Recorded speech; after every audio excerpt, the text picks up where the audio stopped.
Hay invitaciones que llegan en el momento exacto en que el corazón más las necesita. No porque sea coincidencia, sino porque hay alguien que conoce el estado de cada corazón en cada momento y que sabe cuándo la invitación tiene más posibilidad de ser recibida con la apertura que merece. Y la invitación que Dios trae hoy es quizás la más sencilla y al mismo tiempo la más profunda que puede hacer. No te pide que hagas algo extraordinario. No te pide que alcances un estado espiritual elevado antes de poder acercarte. No te pide que resuelvas primero todo lo que está sin resolver en tu vida para que entonces la conversación pueda ocurrir. Te pide un minuto. Solo un minuto. El espacio más pequeño de tiempo que el día puede ofrecer. Y te dice que en ese minuto puede ocurrir algo que tiene valor inmenso. No para ti solamente. Para Él. Dame ese minuto que tanto te he pedido. Quiero platicar contigo. Quiero que notes algo en esas palabras que podría pasarse por alto en una lectura rápida. ¿Qué tanto te he pedido? Eso habla de una historia de invitaciones que vinieron antes de esta. De un Dios que no hace esta invitación por primera vez hoy, sino que la ha estado haciendo repetidamente. Que en muchos momentos anteriores de tu historia extendió la misma invitación y que la vida, la distracción, el ruido, la prisa, la sensación de no estar en el estado correcto para aceptarla, hicieron que la invitación pasara sin ser completamente recibida. Y sin embargo aquí está de nuevo. Sin reproche. Sin la impaciencia del que ya pidió demasiadas veces y que está a punto de dejar de pedir. Con la misma gentileza y la misma ternura de la primera vez. Dame ese minuto. Quiero platicar contigo.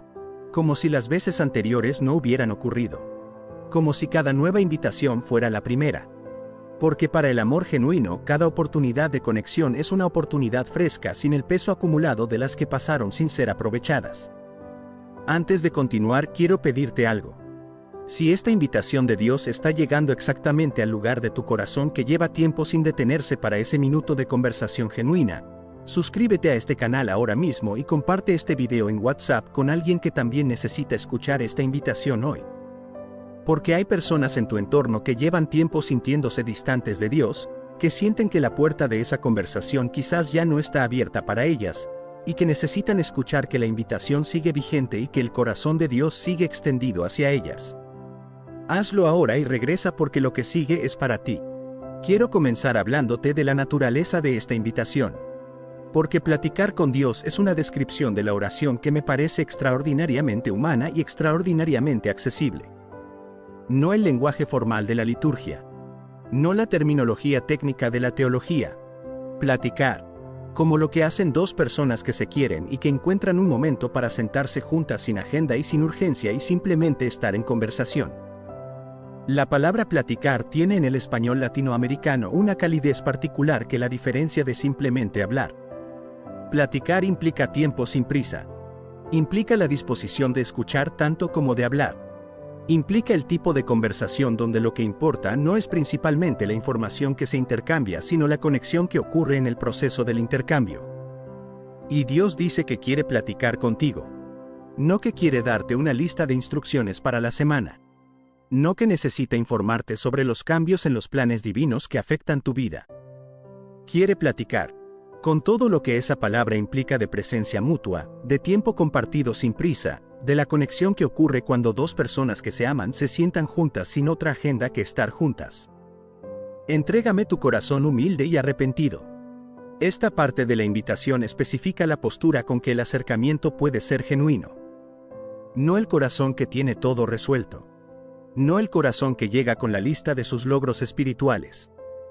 El corazón humilde y arrepentido. Quiero hablarte de la humildad del corazón que Dios describe porque creo que hay malentendidos frecuentes sobre lo que significa tener un corazón humilde. La humildad del corazón no es la autodestrucción que dice que no vale nada. No es el desprecio propio que confunde la humildad con la indignidad. No es la negación de los dones y las capacidades que Dios mismo puso en la persona. La humildad del corazón es el reconocimiento correcto de la relación entre quién eres tú y quién es Dios. Es la postura del que sabe que no tiene todas las respuestas. Que sabe que hay dimensiones de su propia vida que exceden su capacidad de manejarlas solo. Que sabe que necesita algo que viene de afuera de sí mismo para vivir la vida en la plenitud que fue diseñada para ser vivida. Esa humildad no es debilidad. Es la postura más inteligente posible ante la realidad de lo que Dios es y de lo que somos.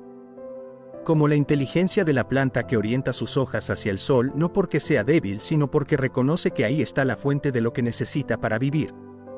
El corazón humilde se orienta hacia Dios con el reconocimiento de que ahí está la fuente de lo que necesita para ser lo que fue diseñado para ser. Y arrepentido. Esta palabra también merece ser recibida sin los malentendidos que frecuentemente la acompañan. El arrepentimiento genuino no es el estado permanente de flagelación emocional que dice que soy tan malo que no merezco levantarme del suelo. No es el ciclo de culpa que se repite sin producir transformación. Es el giro, la conversión de dirección, el reconocimiento honesto de que había algo que no estaba bien seguido de la decisión de orientarse en la dirección correcta. El corazón arrepentido que Dios invita a acercarse a Él no es el corazón que terminó de pagar su deuda de culpa y que por eso ahora puede acercarse. Es el corazón que en el proceso de acercarse reconoce honestamente lo que hay en él sin esconderlo, y que esa honestidad es precisamente la postura que hace el acercamiento genuino. No vengo a pedirte algo imposible. Esta declaración de Dios me parece extraordinariamente compasiva con la realidad de la vida cotidiana. Porque hay personas que no se acercan a Dios precisamente porque tienen la impresión de que lo que se requiere para acercarse es imposible o al menos muy difícil para el estado en que están. La imagen que tienen de lo que Dios requiere para la oración puede ser la de la perfección que ellos no tienen. O la de la constancia que han fallado en mantener. O la de la claridad espiritual que en este momento de confusión no tienen disponible. O la de las palabras correctas que no siempre encuentran cuando están frente a Dios. Y Dios dice hoy, no vengo a pedirte algo imposible. Solo quiero un momento contigo. La accesibilidad de esa invitación es radical. Un momento. No la vida perfectamente ordenada. No el historial de devoción impecable. No las palabras correctas formuladas con la teología correcta. Un momento. Ese sí está disponible. Ese sí es posible. Ahora mismo. Solo quiero un momento contigo, un instante en el que apartes todo lo demás y permitas que mi voz llegue hasta lo más profundo de tu alma. Quiero habitar esa frase porque contiene algo importante sobre la naturaleza de lo que se requiere de quien responde a la invitación. Apartes todo lo demás. No que todo lo demás desaparezca, sino que sea apartado deliberadamente. Que en ese instante lo que normalmente ocupa el primer plano de la atención sea movido conscientemente a un lado para que haya espacio. Espacio para que la voz de Dios pueda llegar. Para que la conversación pueda ocurrir. Eso requiere una decisión activa. La atención humana es un recurso escaso y muy solicitado en el mundo moderno. Hay muchas cosas compitiendo constantemente por ese recurso. El teléfono. Las notificaciones. Las conversaciones pendientes. Las listas de lo que hay que hacer. Los pensamientos sobre lo que salió mal ayer y lo que podría salir mal mañana. Todas esas cosas no desaparecen solas para dejar espacio a la conversación con Dios. Tienen que ser apartadas. Deliberadamente. Por decisión activa de quien elige en ese instante que la presencia de Dios es más importante que todo lo que compite por la atención en ese momento. Y permitas que mi voz llegue hasta lo más profundo de tu alma. El destino de la voz de Dios no es la superficie del pensamiento. Es lo más profundo del alma. Y la diferencia entre las dos es significativa. Hay cosas que llegan a la superficie del pensamiento sin llegar al alma. Información que se procesa intelectualmente sin que produzca transformación. Palabras que se escuchan sin que sean genuinamente recibidas. Y hay cosas que llegan hasta lo más profundo y que cuando llegan ahí producen algo que ninguna información superficial puede producir. La voz de Dios que llega hasta lo más profundo del alma es la que produce la paz que sobrepasa el entendimiento. La que produce la transformación que ningún proceso puramente intelectual puede producir. La que sana lo que estaba herido en ese lugar donde ningún ojo humano puede ver pero donde las heridas más profundas viven. Ese pequeño espacio que me entregas tiene un valor inmenso para mí. Esta declaración de Dios sobre el valor que tiene para Él el tiempo que le das es una de las más hermosas y más profundas del mensaje de hoy. No el valor que el tiempo contigo tiene para ti, que también es inmenso. El valor que tiene para Dios. Dios valora el tiempo que le damos. Eso dice algo sobre la naturaleza de la relación que Dios quiere tener con sus hijos que no siempre se articula con suficiente claridad. No es una relación de creador a criatura donde la criatura le debe tiempo al creador porque el creador lo requiere para sus propios fines. Es una relación de amor donde el tiempo compartido tiene el valor del amor que lo produce. Donde el padre genuinamente valora el momento en que el hijo se detiene y se acerca porque ese momento es la expresión de una relación real y no solamente el cumplimiento de una obligación religiosa. Porque allí puedo llenarte de mi paz y recordarte cuánto te amo. Esas son las dos cosas que Dios dice que puede hacer en ese pequeño espacio que le entregas. Llenarte de paz. Y recordarte su amor. No resolver todos los problemas que existen en tu vida desde afuera. No cambiar instantáneamente todas las circunstancias que están difíciles. Llenarte de paz. Y recordarte cuánto te ama. Y esas dos cosas, la paz y el recordatorio del amor, tienen el poder de cambiar completamente la manera en que se experimentan las circunstancias, aunque las circunstancias mismas no hayan cambiado todavía. Porque la persona que vive con la paz de Dios y con la certeza de su amor navega las mismas circunstancias difíciles desde un lugar fundamentalmente diferente al de quien navega esas mismas circunstancias sin esa paz y sin esa certeza. No tengas miedo de abrirme tu corazón. Aquí Dios identifica uno de los obstáculos más comunes que impide que la invitación de platicar sea respondida. El miedo. No el miedo al castigo necesariamente, aunque a veces también ese está presente. El miedo a ser completamente visto. A que lo que está en el interior, todo lo que se guarda en silencio, todo lo que produce vergüenza o confusión o contradicción, sea expuesto de una manera que produzca rechazo o condena. Y Dios dice, no tengas miedo. Como respuesta directa a ese temor específico. Como la declaración del que sabe exactamente qué es lo que impide el acercamiento y que desde ese conocimiento específico dice que ese obstáculo no tiene que seguir siendo obstáculo. Yo ya conozco aquello que guardas en silencio. Esta declaración tiene dos dimensiones que quiero nombrar. La primera es que no puedes sorprender a Dios. No hay nada en tu interior que Él no haya visto ya. No hay secreto tan bien guardado que su conocimiento no alcance. No hay rincón del corazón tan oscuro que su mirada no haya llegado ahí. Que Él ya sabe todo no debería producir terror sino alivio. Porque significa que la apertura que Dios invita no es la exposición de algo que hasta ahora estuvo oculto de su mirada. Es el reconocimiento de tu parte de algo que Dios ya conocía completamente. La segunda dimensión es que ese conocimiento completo coexiste con la invitación de acercamiento. Dios conoce todo lo que guardas en silencio y sin embargo dice: dame ese minuto, quiero platicar contigo, no tengas miedo de abrirme tu corazón. El conocimiento no produjo el alejamiento que el miedo anticipaba. Produjo la invitación más cercana y más cálida posible. Conozco tus luchas. Las que son visibles para otros y las que son completamente internas. Las que tienen nombre concreto y las que son más difíciles de articular. Las luchas espirituales con la duda y con la fe. Las luchas relacionales con personas que importan. Las luchas internas con las propias limitaciones y contradicciones. Las luchas con decisiones que no tienen respuesta obvia. Dios conoce todas esas luchas con la precisión del que no solamente las observa desde afuera, sino que tiene acceso al interior de quien las vive. Conozco tus arrepentimientos. Las cosas que mirando hacia atrás vive diferente. Las decisiones que tomaste que no producirías de la misma manera si pudieras volver atrás. Las personas que dañaste aunque no fuera la intención. Las oportunidades que dejaste pasar. Los momentos donde elegiste lo incorrecto a sabiendas. Esos arrepentimientos que a veces se sienten como carga pesada son conocidos completamente por Dios. Y sobre ellos Dios no llegó con condena, sino con la invitación de conversación que estamos explorando. Tus deseos de empezar de nuevo. Hay en casi todo ser humano que ha vivido con alguna profundidad el deseo de un nuevo comienzo. De poder poner el punto final a ciertos capítulos y comenzar nuevos desde un lugar diferente. De tener la oportunidad de hacer las cosas de manera diferente con lo que el camino recorrido enseñó. Ese deseo de empezar de nuevo es legítimo y Dios lo conoce en ti. Y la invitación de hoy es precisamente al tipo de encuentro que puede ser el comienzo de ese nuevo comienzo. Y ese anhelo de vivir más cerca de mí.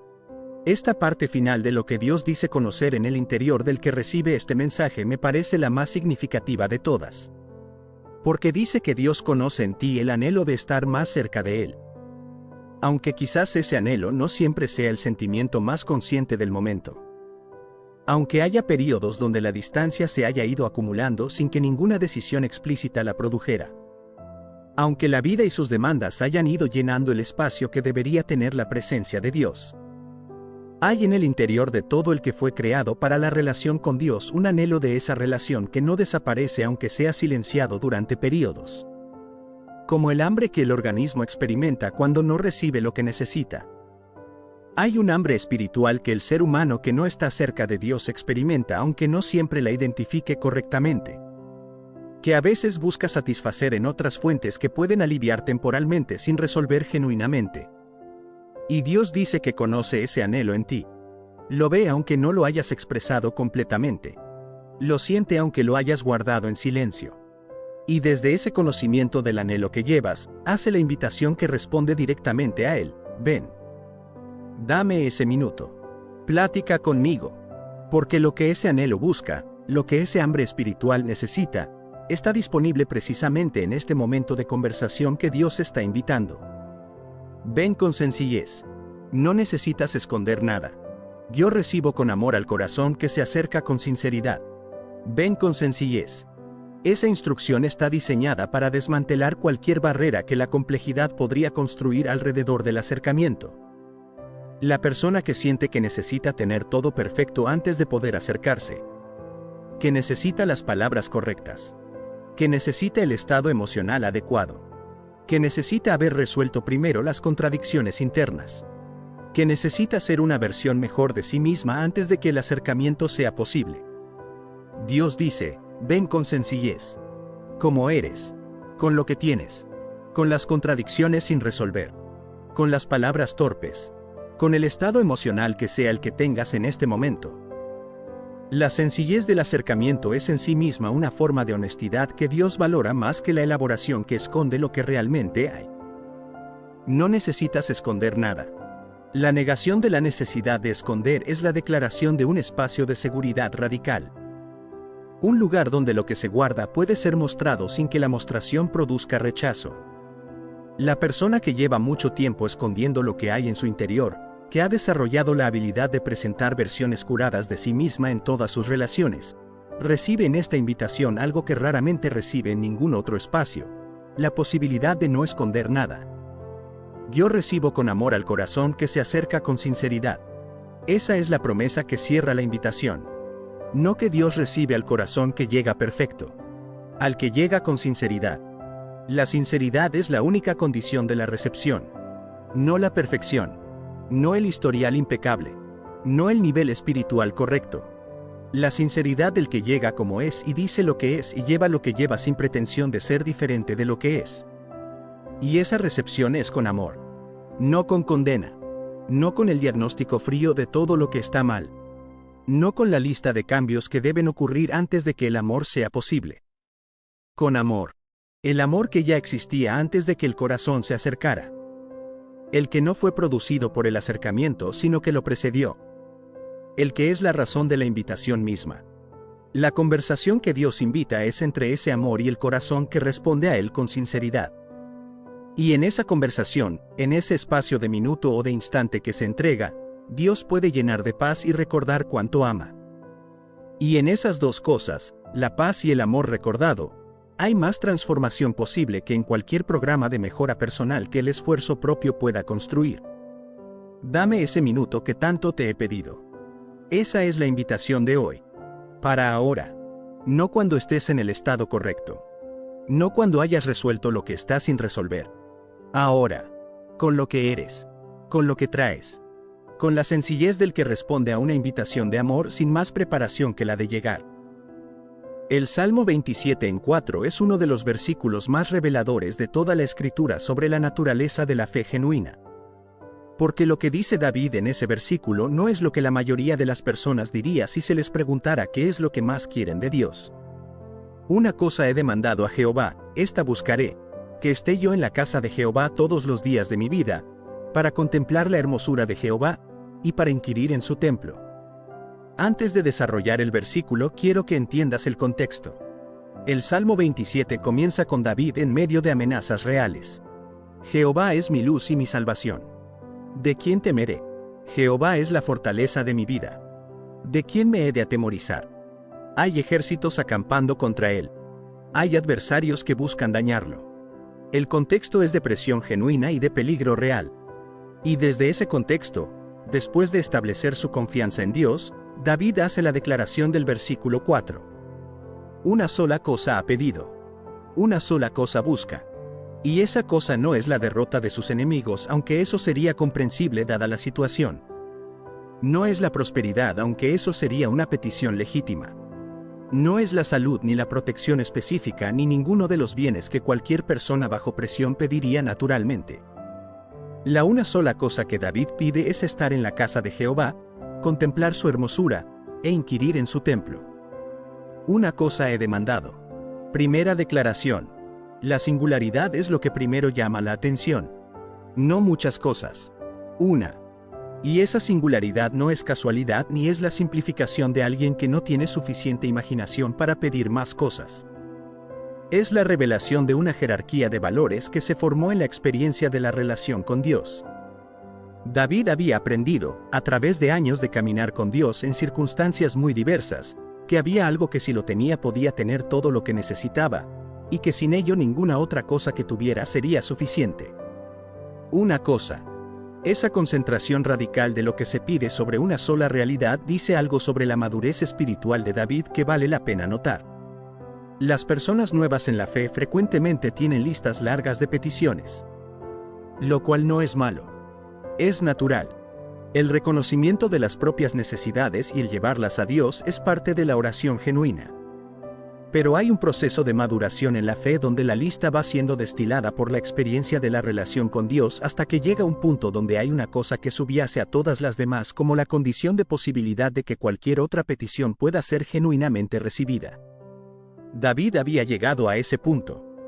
Y la una cosa a la que había llegado después de ese proceso de destilación era la presencia de Dios.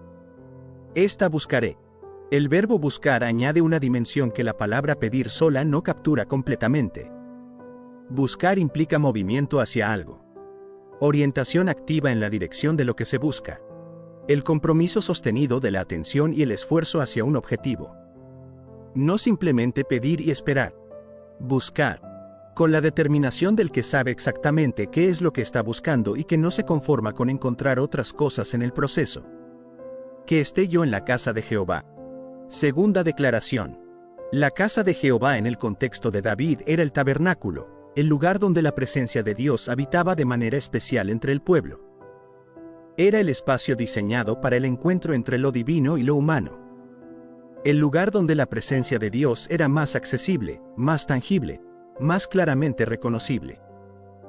Y David quiere estar ahí. Todos los días de su vida.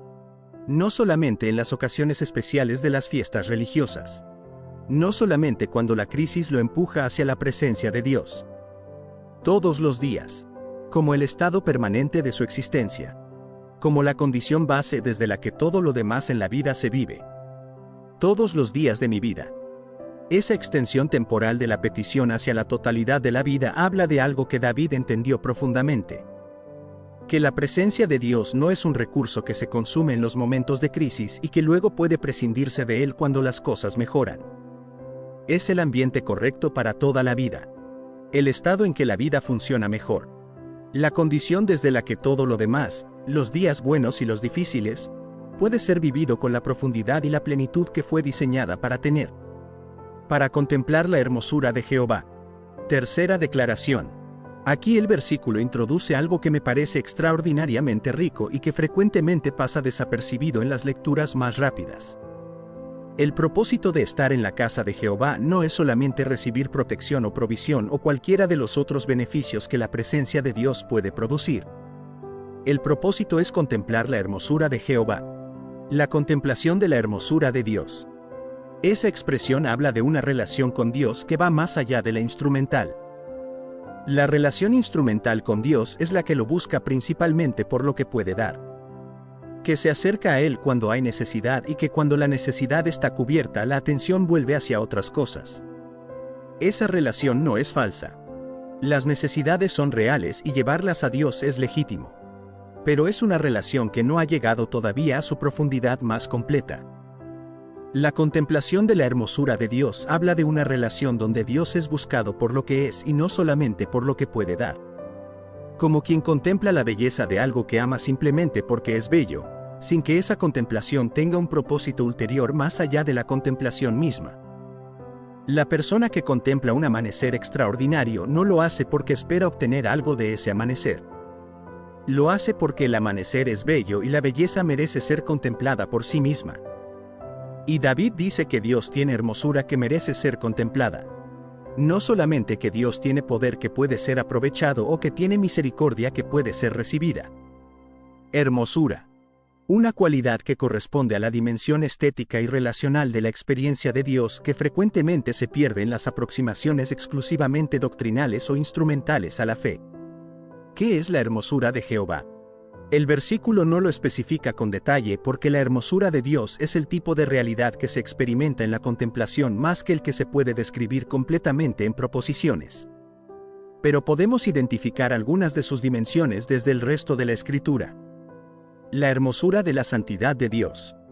El Salmo 96 dice: adorad a Jehová en la hermosura de la santidad. La santidad de Dios, su pureza perfecta, su completa ausencia de cualquier forma de mal, tiene una belleza que quien genuinamente la contempla no puede dejar de reconocer como tal. Como la belleza del agua completamente pura en contraste con el agua contaminada. La pureza misma tiene una belleza que la contaminación no tiene. La hermosura de la fidelidad de Dios. El registro de la fidelidad de Dios a través de la historia bíblica, las veces que prometió y cumplió, las veces que fue buscado y se dejó encontrar, las veces que el pueblo falló y la misericordia de Dios persistió de todas maneras, tiene una belleza que la infidelidad no puede tener. La consistencia del amor que no cambia tiene una hermosura que el amor fluctuante nunca puede alcanzar. La hermosura de la sabiduría de Dios. Los caminos de Dios que a veces parecen incomprensibles desde la perspectiva humana, pero que cuando se ven con suficiente perspectiva revelan una coherencia y una precisión que no puede ser producto del azar. El diseño del universo que los científicos continúan descubriendo. El diseño del cuerpo humano con su complejidad extraordinaria. El diseño de la historia con su arco hacia la redención. Todo eso es la hermosura de la sabiduría de Dios manifestándose en lo creado. Y la hermosura más profunda de todas, la que David buscaba contemplar en la casa de Jehová, es la hermosura del amor de Dios. El amor que no requiere mérito para existir. El que perdonó cuando el perdón era más costoso que cualquier otra opción disponible. El que siguió buscando cuando el objeto del amor se alejó. El que no tiene la fluctuación ni la ambivalencia del amor humano, sino la constancia de lo que es parte de la naturaleza misma del que ama. Esa hermosura del amor de Dios, cuando es genuinamente contemplada, produce en quien la contempla algo que nada más puede producir. Y para inquirir en su templo. Cuarta declaración. El verbo inquirir añade una dimensión activa a la contemplación. No solamente estar en la presencia de Dios de manera pasiva. Inquirir. Buscar en esa presencia. Hacer las preguntas que la vida plantea y esperar las respuestas que solamente la presencia de Dios puede dar. El templo como lugar de inquirir es la imagen de la presencia de Dios como la fuente de la sabiduría que la vida requiere. No solamente el lugar del culto formal, sino el lugar de la consulta genuina. Donde las decisiones difíciles se llevan para ser iluminadas. Donde las situaciones que exceden la capacidad humana de comprensión se llevan para recibir la perspectiva de quien las ve completamente. Inquirir en el templo de Dios es la práctica de llevar la vida real a la presencia de Dios con la honestidad y la apertura del que genuinamente quiere saber lo que Dios dice sobre lo que está viviendo. No solamente asistir a ceremonias religiosas, sino usar la presencia de Dios como el espacio donde las preguntas más importantes de la vida reciben la orientación que solamente esa presencia puede dar. Quiero hablarte ahora de la coherencia entre lo que David pide en el versículo 4 y cómo vive el resto del Salmo 27. Porque hay una conexión entre la una cosa demandada y las certezas que el Salmo expresa que ilumina el versículo de manera importante. El versículo 1 dice que Jehová es su luz y su salvación. El 3 dice que aunque un ejército acampe contra él, su corazón no temerá. El 5 dice que Dios lo pondrá en alto sobre una roca. El 13 dice que hubiera desmayado si no creyera que vería la bondad de Jehová en la tierra de los vivientes. Todas esas certezas son las que fluyen naturalmente de la una cosa que busca, la presencia de Dios. Cuando la presencia de Dios es la prioridad central de la vida, todo lo que fluye de esa presencia, la protección, la confianza, la certeza de la bondad de Dios, llega como consecuencia natural. No porque la persona lo haya pedido específicamente, sino porque al buscar la presencia de Dios recibe todo lo que esa presencia contiene. Como quien busca la fuente y en la fuente encuentra no solamente el agua que necesitaba sino la pureza, la frescura y la vida que el agua de la fuente contiene. Quiero hablarte de la aplicación práctica del versículo 4 para la vida cotidiana. Porque el Salmo 27:4 no es solamente una descripción de la experiencia espiritual de David. Es una invitación a una jerarquía de valores que cualquier persona puede adoptar. La pregunta práctica que el versículo plantea es esta: ¿cuál es la una cosa que en este momento define la orientación central de tu vida? No en términos de lo que dices que es tu prioridad, sino en términos de lo que la distribución real de tu tiempo y de tu atención revela que es. Porque donde está el tesoro, ahí estará también el corazón. Y donde está el corazón, ahí es donde realmente están las prioridades. Si la presencia de Dios es genuinamente la una cosa que se busca como David la buscaba, eso se expresa en la vida cotidiana de maneras concretas. En el tiempo que se aparta para estar en esa presencia. En la regularidad con que la conversación con Dios ocurre no solamente en los momentos de crisis, sino como práctica cotidiana. En la orientación del corazón hacia la contemplación de quién es Dios en los momentos donde los pensamientos podrían ir en cualquier otra dirección. No como obligación religiosa que se cumple por deber, sino como la expresión natural del deseo genuino de la una cosa. Como el que realmente ama a alguien y que por eso busca estar con esa persona no porque deba sino porque quiere. Así es la búsqueda de la presencia de Dios cuando la una cosa del versículo 4 genuinamente ocupa el lugar que David describe. Quiero hablarte también de lo que la contemplación de la hermosura de Dios produce en quien la practica. Porque la contemplación no es un ejercicio pasivo sin consecuencias para la vida. Produce transformaciones reales. La segunda carta de Pablo a los Corintios 3:18 de la mañana dice que nosotros todos, mirando a cara descubierta como en un espejo la gloria del Señor, somos transformados de gloria en la misma imagen. Esa transformación de gloria en gloria ocurre a través del proceso de contemplar la gloria de Dios. La persona que contempla genuinamente a Dios va siendo transformada gradualmente hacia la imagen de lo que contempla. Eso es parte de la profundidad de lo que David busca en el versículo 4. No solamente la experiencia momentánea de la presencia de Dios. El proceso de transformación que ocurre en quien contempla esa presencia de manera sostenida. La persona que se fue pareciendo más a lo que contempla. Que fue adquiriendo algo de la santidad, la fidelidad, la sabiduría, el amor de Dios que contempló. Que fue siendo formada por la relación con la presencia de Dios de maneras que ningún esfuerzo moral propio podría producir. Que esta semana vivas el Salmo 27:4 no como texto que conoces sino como orientación que adoptas. Que identifiques cuál es genuinamente la una cosa que buscas. Que si hay una brecha entre lo que dices que es tu prioridad y lo que la realidad de tus días revela que es, esa brecha sea el punto de partida de una conversación honesta con Dios. Que dé tiempo a la contemplación. No solamente a la petición. A quedarte en la presencia de Dios con la actitud del que contempla y no solamente la del que pide.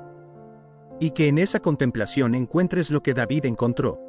Que la una cosa que buscas es también la fuente de todo lo demás que necesitas. Que la hermosura de Jehová contemplada transforma. Que inquirir en su templo da la orientación que ninguna otra fuente puede dar.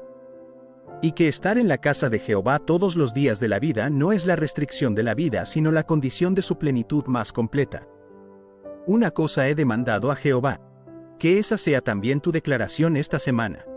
No necesariamente con las mismas palabras de David, pero con la misma orientación del corazón. La orientación que dice que si tengo su presencia tengo lo que más necesito. Y que desde esa presencia todo lo demás encuentra su lugar correcto. Que el Dios de David sea el Dios que tu corazón contempla esta semana con la misma intensidad y la misma sencillez de quien ha encontrado que en su presencia está la plenitud de gozo y las delicias para siempre a su diestra. Amén.